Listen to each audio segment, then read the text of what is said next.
ছুটি চাওয়ার পরিণতি কি হতে পারে? আত্মহত্যা? আর সেই মৃত্যুই কি শ্রমিকদের ক্ষোভের আগুনে ঘি ঢেলে দিল?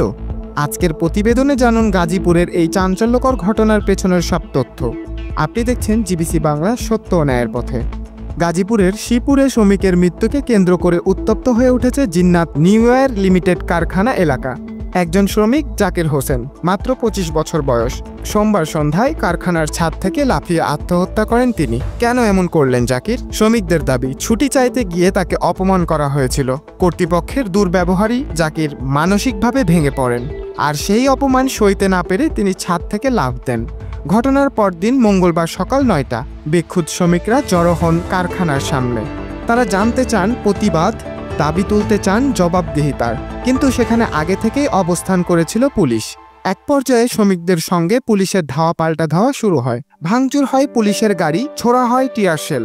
শ্রমিকদের অভিযোগ, পুলিশও গুলি ছুড়েছে, যদিও পুলিশ তা অস্বীকার করছে। এই সংঘর্ষে অন্তত 50 জনের মতো শ্রমিক আহত হয়েছেন বলে জানা গেছে। আহত হয়েছেন 11 জন পুলিশ সদস্য। কারখানা কর্তৃপক্ষ বলছে ছুটি বা দুর্ব্যবহার কোনো ঘটনাই ঘটেনি। তাদের দাবি, পারিবারিক কোলাহলে হতাশ হয়ে আত্মহত্যা করেছেন জাকির।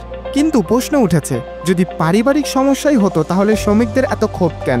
কারণ যাই হোক, একজন তরুণ শ্রমিকের মৃত্যু হয়েছে, আর সেটি যেন আরও বড় সংকটের আগুন জ্বালিয়ে দিয়েছে শ্রমিকদের নিরাপত্তা, অধিকার, সম্মানের প্রশ্নে। এই ঘটনা হয়তো শুধু শুরু মাত্র, একটি প্রাণ গেছে, কিন্তু প্রশ্ন রয়ে গেছে বহু। এই ঘটনার সঠিক তদন্ত কি হবে, নাকি আরও এক শ্রমিকের মৃত্যু চাপা পড়ে যাবে সময়ের ধুলোয়? জিবিসি বাংলা, সত্য ও ন্যায়ের পথে। ধন্যবাদ।